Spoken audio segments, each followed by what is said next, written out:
ordeal.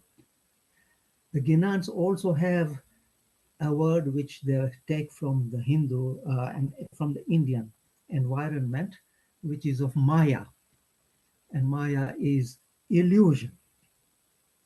So there is a sense of the world and life in the world as somehow being unreal or illusory.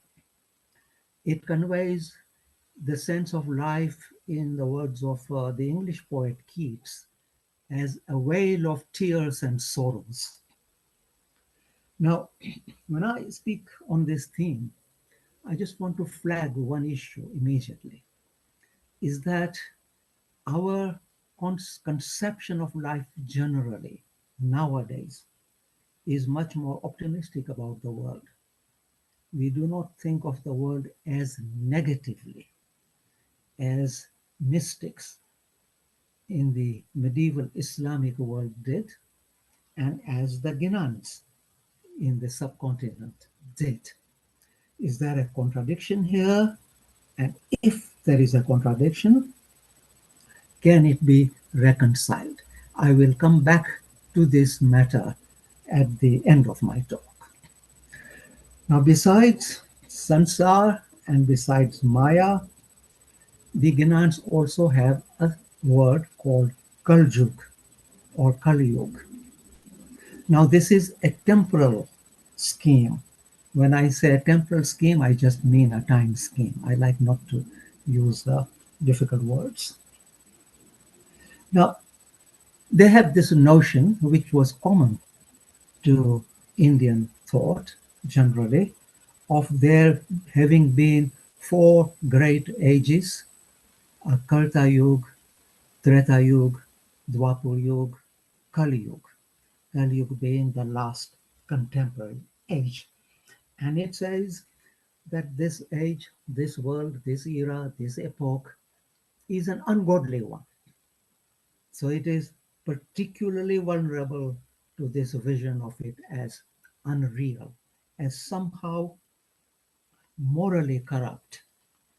Uh, and that is quite common in the Ginans. I'm just at the moment noting the contents of the Ginans. So when they talk about the Kali Yuga being Hijug, Kul Kapat Baubharya, there is guile and wickedness in this age. So that the times are presented as Shakespeare might say, out of joint, or in the more Gnanic terms, they are morally degenerate. Now, I just want to explore this theme um, a little bit more. So, to punctuate this, I would say just this much. There are two issues here. What is the world, and what is the world like?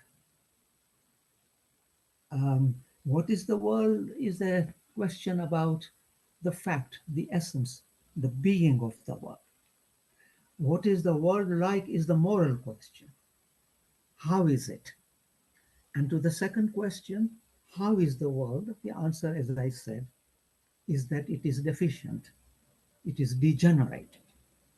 What is the world? What is its being? It is unreal. It is somehow deficient. Now, I cannot have a notion of the unreal in my mind conceptually. I cannot think of the unreal unless I'm also thinking, or if I'm not thinking consciously, if I have in the background of my mind, in the background of my thoughts, the notion of a real world. The idea of the unreal by itself is a non starter. It can't get going in the first instance unless we also have as its complement the notion of reality, the idea of reality. So, the question that we then come to is what in the Ginans is considered to be reality. Now, this is a difficult question. It's a question that one might answer in the way that Augustine answered another question to do with something else. Augustine was talking about time. What is time? And quite famously, he answered the question of what is time by saying, I know what it is.